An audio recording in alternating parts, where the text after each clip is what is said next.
ফের কলকাতা পুরসভার শাসক বিজেপি কাজিয়া। বিজেপি কাউন্সিলরের আসনে তৃণমূল কাউন্সিলর বসে পড়া নিয়ে গন্ডগোলের সূত্রপাত। শনিবার তৃণমূল কাউন্সিলর শামসুজ্জামান আনসারি অধিবেশন কক্ষে দেরিতে প্রবেশ করেন। এরপর বিজেপি কাউন্সিলর মীনা দেবী পুরোহিতের আসনে বসতে যান। ঘটনাকে কেন্দ্র করে শুরু হয় ঝামেলা।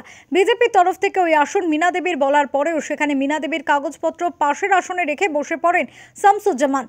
বিজেপির অভিযোগ, শাসক কাউন্সিলররা কার্যত ফেলে দেয় কাগজপত্র। এরপরই চেঁচামেচি শুরু করে দেয় বিরোধীরা। অন্যদিকে তৃণমূল কাউন্সিলর তপন দাশগুপ্ত এবং অসীম বসু জড়িয়ে পড়েন বাদানুবাদে। অধিবেশনের কাজ সাময়িকভাবে বন্ধ করে দেন চেয়ারপারসন মালা রায়।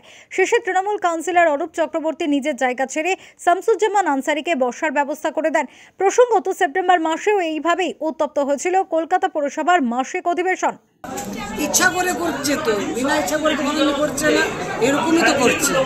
যে আগে দেখলেন বেফালতু মারামারি করেছে, এটা তো এরকমই সৃষ্টি সবসময় করে। যদি সত্যি কথায় পরিষ্কার কথায় বলতে তাহলে ছোট লোক বিপনা ছাড়া কিছু বলা উচিত।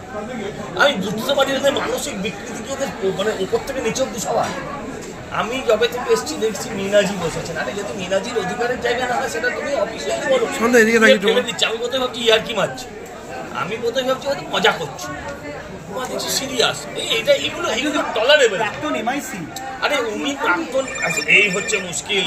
হ্যাঁ, ওই আপনার ওই দেবেগৌড়া প্রাক্তন প্রধানমন্ত্রী, ওই রকম ব্যাপার। উনি প্রাক্তন এমআইসি, উনি মিনিমাম ডেকোরাম জানেন। আরে ইনি তো প্রাক্তন একজন ডেপুটি মেয়র, যাকে এটা করছে তিনি একজন প্রাক্তন ডেপুটি মেয়র।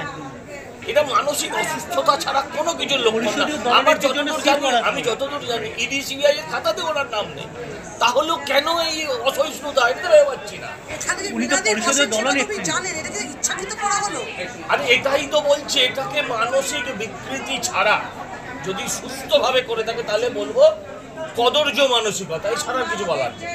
এটা কোনো কিছু হয়, এটা ভদ্রলোক করে কখনো। ব্যুরো রিপোর্ট, ওঙ্কার বাংলা।